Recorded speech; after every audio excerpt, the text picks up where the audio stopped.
Friends, when you see people who are not compromising on some things, they are not adjusting with the world, you see that as a negative point. Yes, it is a negative point if they are not adjusting with truth, if they are not adjusting with reality, etc.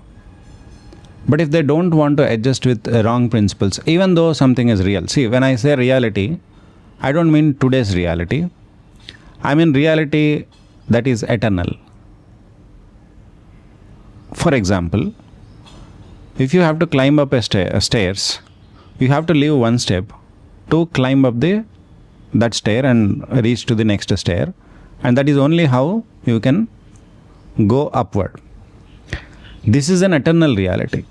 You cannot always have, with your limited resources, everything that there is in this world and life. Okay? This is the eternal reality. So if you are struggling to adjust with that reality, you can always talk about it. I mean, we can change it, we can improve it. We can expect that people improve in that. But for example, there is a reality wherein everybody is taking bribes, corruption is happening. Because it is a reality that everybody is taking bribes, you think that because this is the reality, let me adjust to this reality. And people who don't adjust to that reality are having a negative quality of not adjusting to the world and to the reality. There I protest, there I disagree, and there I don't disapprove of it. It is still your choice whether to take a bribe or not. Yes. Now, if you do not take that bribe, and most of the people around you are taking, all of them are feeling insecure about you because you may be the person who will cause their capture by Anti-Corruption Bureau. So they will all be trying to disturb you, your life, make your life difficult, more and more difficult every day. Even though you are on the right thing, even though you have no intention to disturb them, they don't know. Even if you tell them, they don't believe. In that case, you will have to make bigger choices, whether to continue in that job or how long to continue, and whether to allow yourself at the risk of being transferred from one place to another very easily, along with the family. Your children's education may be disturbed. Anytime their friend circle may not be stable, and your wife's or husband's jobs also may be disturbed because of what is happening with you, just because you are sticking to truth and sticking to some right principles. And people will tell you, even your own people will tell you, they say that personally they admire you, but what is happening to us is unfair. So what would you do then? What would you do? Do you adjust or not? I will leave it to you, because it is a question of your capacity. What is your capacity? According to capacity, you will behave. While that is true that you will behave according to your capacity, what I ask is, of everyone, don't judge or don't say that is a negative quality when somebody sticks to principles and takes difficulties, accepts difficulties, chooses to accept difficulties just to be right, just to be just. Okay, because if you do that, you are adding to that good person's, that great person's difficulties. See, I'm on top of my mind, another concept is coming. This is about corruption, right? The choice is, you are making the right choice, but because you are making the right choice, you are forced to face great difficulties. But whether you still will make the right choice or not is in your hands. There is one famous singer, a female singer, who accused many people of asking her to involve in physical relationships with them. It is, I mean, all of this happened due to her work, and she may be afraid that her work may be affected, her chances and opportunities will be affected, because it is extremely rare that people come to that level of talent and that level of performances.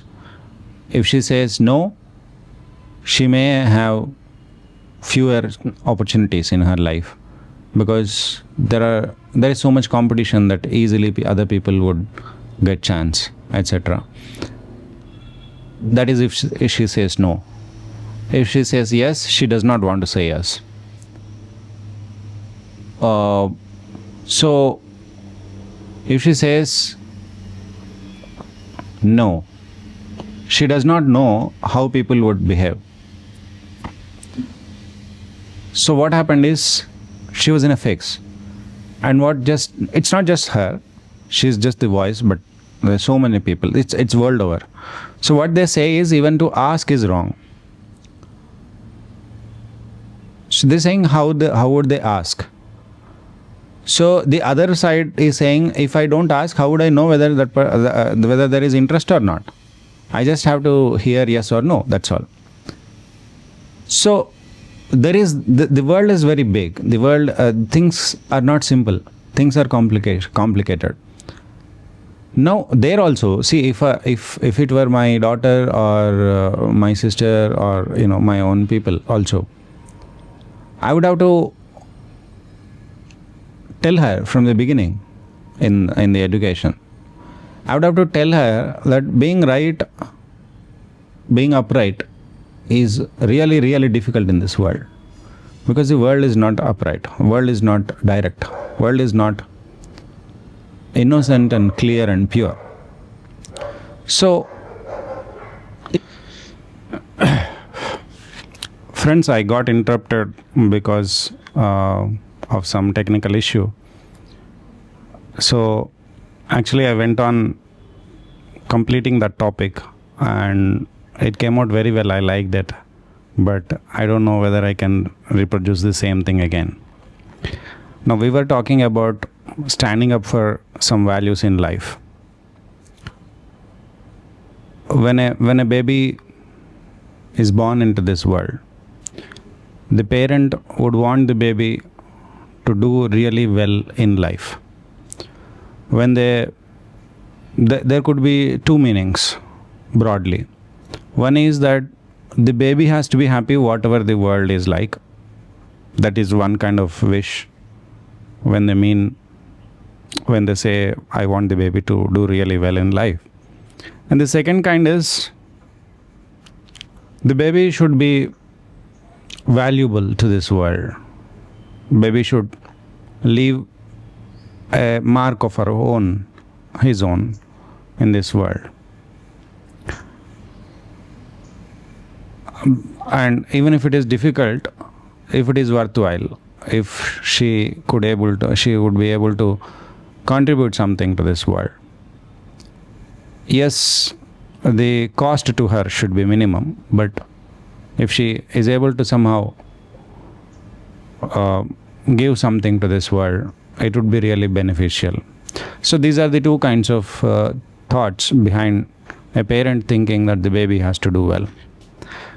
So out of that expectation, we give education, we try to educate the child in that way. And if it is successful, the child is learning more and more values, either worldly or not. So if the child is learning worldly values, we are not talking about that kind of children and that kind of adults who got all the worldly knowledge, etc., because they are not vulnerable. Now we are talking about people who are good, who want to remain good, even if it is at some cost, and wants to uphold justice, uphold honesty, ethics, values, etc.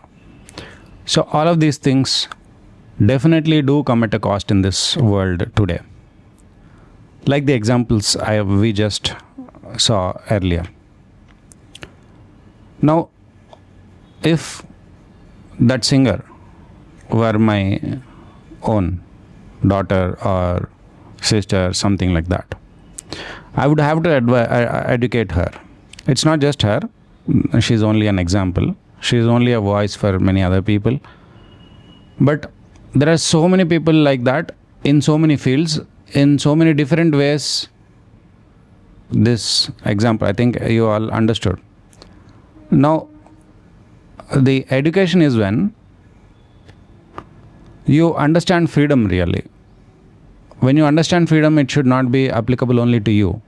If you understand freedom as an objective concept only, then you have understood freedom. If you understood your freedom, that is not understanding freedom. Because if you say it is your freedom, you are not considering the other person's freedom. Your freedom is subjective.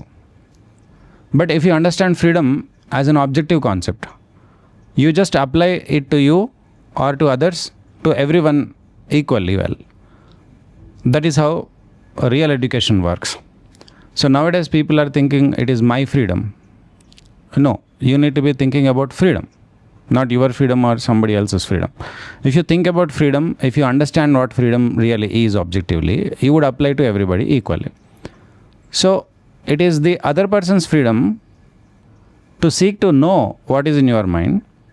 It is your freedom to seek to know what is in that person's mind. So this seeking to know happens only when you ask. So people would ask. Now, the offense is taken because by looking at me, do you think I am that kind of person? This is the question. This is the offense. This is the source or the reason for offense. It's not your appearance that matters, right? So please don't expect somebody to estimate you really well just by your appearance or the way you behave or the level you have reached in something, etc. Because what is valuable is different for different people in different cultures. It changes with different genders, languages, regions, cultures basically. So expecting somebody to be from your culture, your way of thinking is natural. But what is education is that your expectations are not always right to begin with. So to mold your expectations according to the reality and expect only according to the broadest possible spectrum where people are living in many places. They are living far left, far right, middle, center, left center, left right, center right, like that.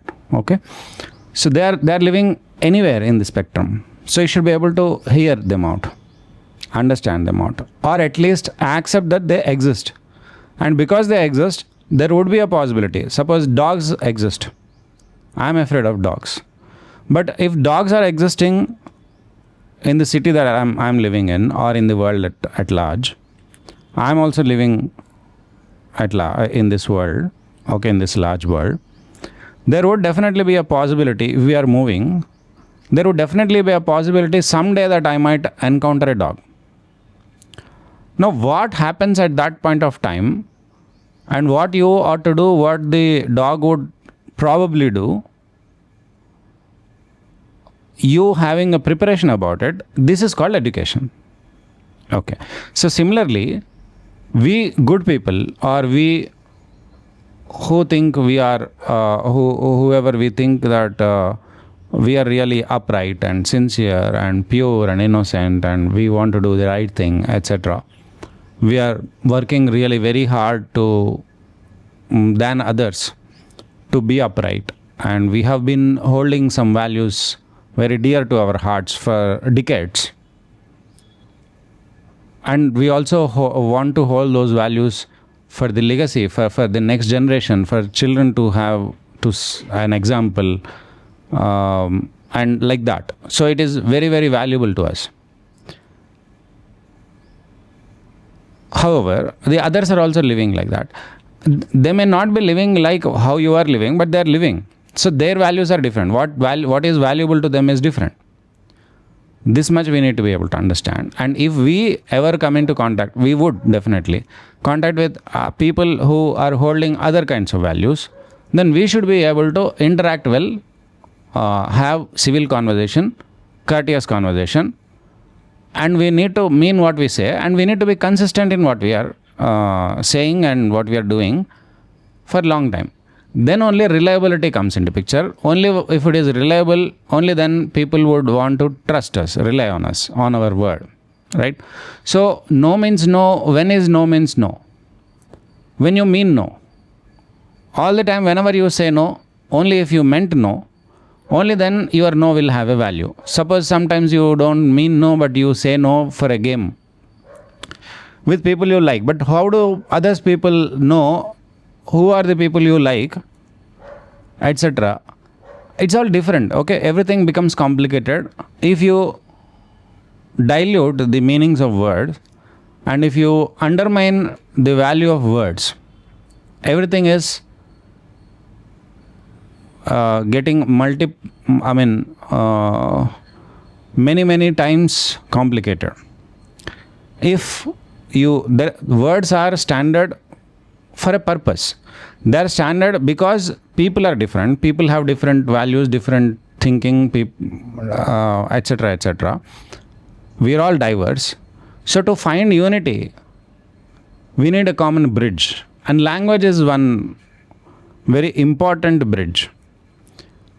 If you water down the value of language and then complain, this is when I meant no, this is when I did not mean no, but I'm just playing games, etc. You should be able to see my face and understand. So they would interpret your face in different ways, your gestures in different ways, according to their reality. So, all this confusion will come. Therefore, to avoid confusion, we need to sacrifice that playfulness, or we need to effort to live in an environment where that we can afford to be playful and still be taken in a particular way throughout the life. So if gender roles are very clear, if you are ready to accept gender roles and declare that I'm a woman, so I will be womanly all my life, and I expect a man to be manly all my life. I will only interact in this way, that a man is different, woman is different, man will be manly, woman will be womanly, and I expect the man to take lead. I'm a woman and I'm a traditional woman, etc. So many things you need to define and then make it clear to people. Only then they would do it. So if you are not making it clear, or if you are one time something else, another time something else, that is when the confusion comes. And to clear the confusion, language is used. When language is used, you say, using language itself, using words and asking or something like that, itself is a crime. That becomes complicated, and that comes back at you. Okay, that will fire back. Therefore, anyway, I did not in the last video, when I said in the last version, this is not what I was saying, but anyway, this is also true. So what I'm trying to say is, people who want to be right, who are good, who are upright, pure, free, and well-meaning, and hardworking, these people are rare. And they are getting isolated. They are getting isolated, and their message is getting watered down deliberately in a planned way by people who want to take this world in a different direction. That different direction is easier to go, where corruption, where the more powerful you are, the more corrupt you can be and not get caught. And only that kind of narrative works which supports and helps your corruption, right? So we are anyway, that is a big topic, but this world today is a very big mess, and globalization is a very, very important factor in making good people less and less relevant, the people that I'm talking about, and making people that are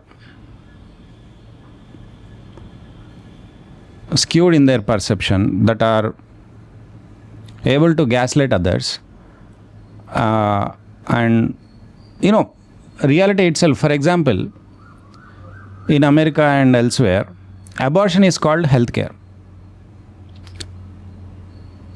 I'm not talking about abortion when it is needed, when the mother's health is going to suffer or she would die, etc. No, not at that times, but usual times, normal times,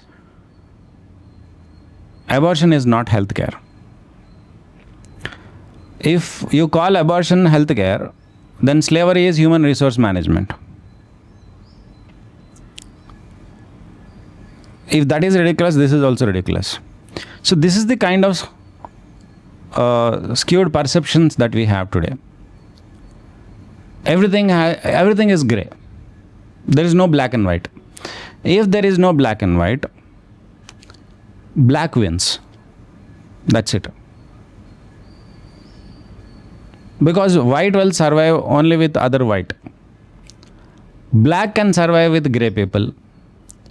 In fact, all these gray people, gray shades, the 50 shades of gray or whatever it is famous, all these 50 shades are in support of black only. So if there is no black and white, black always wins. Remember this.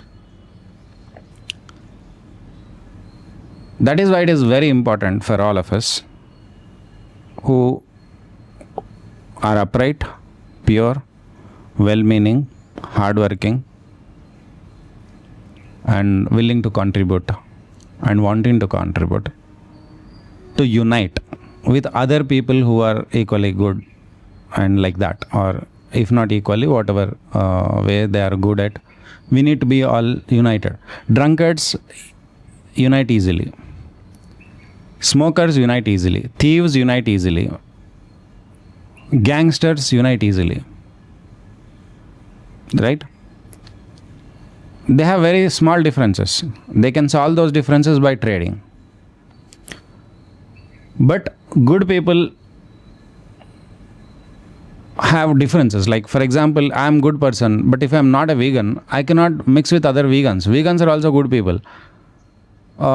I am good in some other sense. I am organic. I am more focused on organic farming. Somebody is more focused on veganism. So somebody else is more focused on something else like that. Animal rights, etc. So what I'm saying is, all of us also need to come together as conservatives, under the banner of conservatives. But we are not. That is the big trouble. So the great war that is happening, which is not declared, is on conservatives by so-called liberals.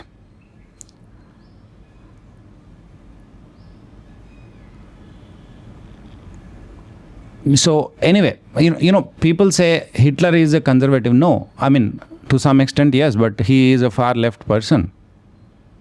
It's not far right.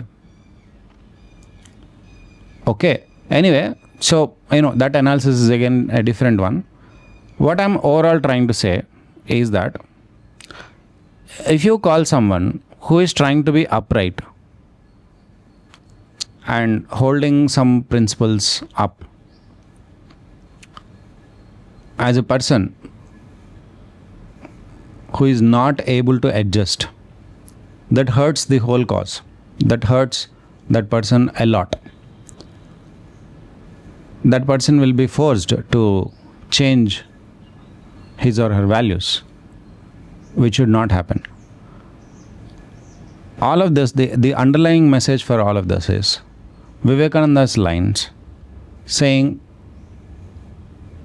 truth does not pay homage to society, ancient or modern. Society has to pay homage to truth or die. So, if you are a follower of truth, you would not pay homage to society's whims and fancies. For example, today's Indian law says adultery is legal. Okay? But we all know that is wrong. So, just because it is legal, it doesn't mean it is right. Just because something is illegal doesn't mean it is wrong. It only means that if you commit some illegal act, you will have consequences. You will be made to face those consequences by the society. If you do something legal, you have to do only legal things. There is no reward. But only in the legality you have the freedom. Okay. This does not define what is right and wrong. Adultery is wrong today, yesterday, and tomorrow. Whenever it is wrong. Now, why you are doing it, all of that is a different discussion. Okay, that is fine. We all can discharge our duties only according to our capacity. Right. There are 100 factors that influence, that result in adultery. So, if you don't remove those 100 factors and only criminalize adultery, and you are going from a reverse direction to solve that problem. You have to solve so many other problems, and then there needs to be fulfillment in family. There needs to be fulfillment in life in general. There cannot be any stress. And there needs to be a great education. All people need to live together by a good relationship. You should be able to call people with how you relate with them. All of you, all of us. So there are so many methods and so many things that need to happen before adultery can be avoided totally. That doesn't mean I'm saying that you just legalizing adultery makes it right. No, it is wrong all the time. Even if you are doing it without capacity, or when you have capacity, whatever it is wrong. Wrong is wrong. So black is always black. Black cannot become white just because it has some whiteness and become grey. It cannot become white. Okay. To be white, you cannot have any trace of black. So this is conservatism. This is what we need to all identify as and come together, unite. Only then we will have money. Because all these good people don't have money, don't have power, don't have identity, don't have brand or goodwill, don't have position, don't have people power. So all of this are currencies in this world. If you want to do something, if you have to do something, only those people can do who have all these things. You are saying these things are temporary, so I have not focused on these things to earn these things. I have focused on spiritual things, religious things. I am also one of them. But the reality still remains that you are getting, because you have focused on all these things, you will get otherworldly things. Things that are beyond this world. But if you have to do anything in this world, money is the currency, power is the currency, position, influence, goodwill, identity, brand, these are the currencies. Okay? So, because all of those otherworldly great qualities that you have earned will not have a value in this world, at least, if you don't have these currencies with you. Therefore, the need for earning these currencies is established. Now, whether you have time for it, whether you have talent for it, because you have spent half of your life, the good people, in earning this goodness, and you have not focused there, your very thinking itself, your very philosophy of life itself is not conducive to earn money, because there needs to be exploitative tendencies to earn money today in this world. If you don't know how to exploit, if you are not willing to exploit, you will not get money. Slavery, yes, you will get some money, but there is a limit, maximum 10 lakhs per month in India probably. With the highest amount of smart slavery, if you do, maybe you will get as an employee. Whenever I'm talking about employees means slavery. Anyway, that is a different debate. But ultimately, businessmen, all these employees are working for businesses only. So business is exploitative in nature. Give less, take more. Exploitation, simple. This is the basis for exchange of things today in this world. So if you want money, ready to exploit or be exploited, but because you cannot do it because you do not have generational knowledge about it, experience about it, and those who have generational experience about earning money, they earn money, but you are not friends with them. They are not friends with you. We have to solve this problem. But first, to begin with, please don't say people, those who are not adjusting to the world today, because they are standing upon some great principles. Don't tell them, don't discourage them, don't insult them, and don't be an obstacle in their lives by constantly pressurizing them, saying you fail to adjust. Because they are not born to adjust, they ought not to adjust. If they themselves adjust, then they will become part of this world, which we have a lot of. We have a lot of worldliness and world today in this age. What we want is unworldliness. People who will stand upright. Vivekananda says, if a person with an ideal commits 50 mistakes, a person without an ideal commits 50,000 mistakes. So people who have an ideal do certainly make mistakes. Understand that. But it is far better to have ideal and make some mistakes than to not have an ideal and make several thousand. Thank you for listening.